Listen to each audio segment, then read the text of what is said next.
طبعا يعني أنا طريقة سفري ما كانت سهلة، ما كانت سهلة أبدا، فنحن ذقنا الأمرين لكي نصل إلى هنا، فواجهنا الكثير من المصاعب والمشاكل. وأنتم تعلمون مشكلة المعابر وصعوبة السفر. صحيح. طيب بلاش نحكي عن المعابر، انت صرت بالدوحة، انت سعيد مبسوط من قلبك؟ طبعا انا سعيد لانه بدي ابني مستقبلي. انا نفسي ابني مستقبلي، نفسي طفل فلسطيني، فلسطين بكره تقول في طفل فلسطيني واحد بس عنده مستقبل كويس، حرام عليهم. وان شاء الله رح يكون في اطفال كثير كمان زيك عندهم مستقبل كويس. شو بتفكر بالمستقبل انك تكون؟ يعني انت هلا رح تدرس وبعد في سنين طويله رح تدرسها، شو بتفكر تعمل بالمستقبل؟ طبعا بفكر اني اكون عالم ورائد فضاء، اطلع اكتشف كواكب، اصير عالم اكتشف اشياء. فلسطين تقول في طفل، بس طفل واحد بس انه تفتخر فيه. حرام عليهم، الاسرائيليين بيسووه، هذا حرام. طيب انت طلعت خارج غزة، في بعض اطفال زيك واصحابك ورفقاتك لساتهم موجودين في غزة، شو بتقلهم انت؟ شو بتتمنى انه يكون يصير معاهم؟ طبعا اني اقول لهم انني لن انساهم، انني لن انسى اطفال غزة ولن انسى اطفال فلسطين، بما انني حصلت على لقب سفير اطفال فلسطين فلن انساهم، وعهدي لهم ان ابقى دائما مخلصا لهم، اطالب بحقوقهم التي سلبت منهم، وادافع عنهم بكل ما استطيع من قوة. ما شاء الله، أنت تتكلم الفصحى أكثر مني، أحسن مني يا أحمد. الحمد لله ربنا، برافو عليك، يعني أنت شاطر في المدرسة، ذكي وشاطر. الحمد لله. أوكي. أنت ناشدت الأمم المتحدة إنه تتدخل دائما، ما سمعوك؟ يعني فتحوا المعابر، ما فتحت المعابر وما زال الاحتلال. انقهرت أنت؟ يعني هل انزعجت، تضايقت من ذلك؟ نعم أنا تضايقت كثيرا، لأن المعابر تأخرت على مدرستي ما يقارب الشهرين من الزمن. والحين هلا خلاص رح تدرس في قطر؟ الحمد لله. اوكي، طيب كيف يعني ممكن تنسى شو صار بغزة مثلا؟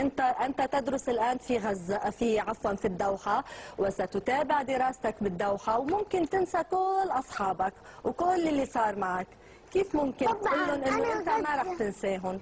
طبعا انا غزة بلدي، غزة اللي انولدت فيها، غزة اللي فيها ترابي، غزة اللي فيها ترابي الغالي، غزة كل اشي. انا ما بتخلى عن غزة، ما بنسى اصدقائي، ما بنسى امي واخواتي، ما بنسى حدا، انا ما بنسى حدا في غزة، لانه غزة. حبيت اسالك يا حبيبي، انت طفل ومسؤولين عنك، مش فقط أهلك، مسؤولين عنك المسؤولين الفلسطينيين، مسؤولين عن القضية، مسؤولين عن كل شؤون حياتك، بس هؤلاء الكبار الآن يختلفون. أنت كطفل شو ممكن تقول هؤلاء الكبار المسؤولين سواء في الضفة أو في غزة، باعتبارك طفل هم مسؤولين عن مستقبلك، شو كلمتك لهم؟ طبعا أنا بناشدهم إنهم يعملوا الوحدة الوطنية، بناشد الرئيس محمود عباس وبناشد الرئيس إسماعيل هنية إنهم يحطوا إيديهم في إيدين بعض، يعملوا وحدة وطنية. حرام إحنا كل اللي بيصير أطفال غزة، أنتوا توي شاهدتوا المنظر، وأنا بروح وباجي وبتعب. أنا بذلت كل جهدي علشان أصل هنا. أنا بناشدهم، الأطفال الفلسطينيين بيصرخوا، الأطفال الفلسطينيين جعانين، الأطفال الفلسطينيين بدهم يفرحوا، بدهم يلعبوا، بدهم فلسطين مستواها يعلى لفوق، بدهم فلسطين تصير كدولة حرة. هم ليش مختلفين يا أحمد؟ ليش؟ لأنهم لم يصنعوا وحدة وطنية. يجب عليهم أن يتحدوا ويحطوا أيديهم بأيدي بعض. أنت بتعرف شو عم بيصير بغزة أو بالضفة من الأخبار؟ بتسمع تلفزيون، يعني بتشوف التلفزيون، بتسمع ولا ممكن من أهلك بيقولوا لك أو الناس اللي حواليك بيقولوا لك؟ طبعا أنا الصراحة يعني بحب أشاهد أخبار كي أدرك ما يجري حولي، ولكن ليس كثيرا. أنا لست أشاهدها كثيرا. انت لازم تشاهد رسوم متحركه مثلا او شيء غير الاخبار، صحيح؟ لانه بعمرك الاطفال يشاهدون رسوم متحركه وبرامج. طبعا، ولكن أنا بالنسبة لي أنا ما بفضل التلفزيون. أنا طبعا بالنسبة لي بفضل تعليمي، أنا بهتم بتعليمي وبدراستي، بهتم بأطفال غزة، بهتم بغزة، بهتم بالدولة. برافو عليك. طيب قبل ما نطلع على الهواء انت سمعتني شي شعر بالانجليزي اسمه Palestine will be free tomorrow.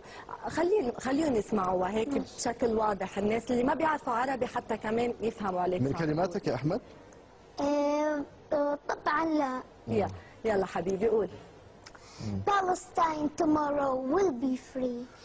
Every day we tell each other that this day will be the last, and tomorrow we can go home free, and all this will finally end. Palestine tomorrow will be free. Palestine tomorrow will be free. No further to wipe away my tears. That's why I want to cry. I feel stuck, but I won't show my fears. I keep my head high, deep in my heart. I never had any doubt that Palestine tomorrow will be free. Palestine tomorrow will be free.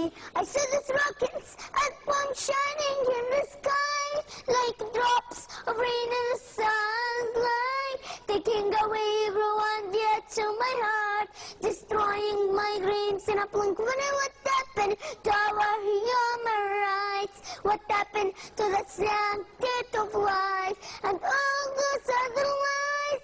I know that I'm only a child, but your conscience is still alive. I'll carry with my bare hands every precious grain of sand, every stone and every tree.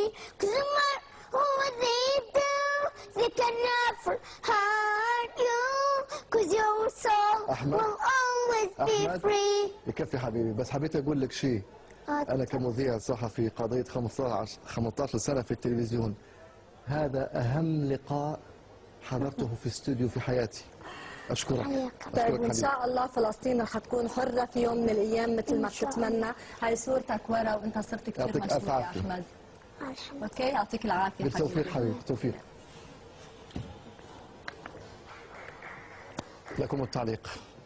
إذن كانت هذه بقية قصتنا لهذا اليوم، وغدا ننتقل إلى قطاع غزة ليروي لنا وائل الدحدوح بقية لقصة أخرى في سلسلة التقارير الخاصة بذكرى الحرب على غزة. هنا كان بيتهم، وهنا كان مهراق دمهم، هنا ولدت دلال، كبرت وترعرعت، وهنا دفنت ذكرياتها وطفولتها. وبعد عام من ذلك كله بدت طامعة في شيء واحد فقط، هو الأمن والاستقرار، خوفا على منازل وذكريات أخرى.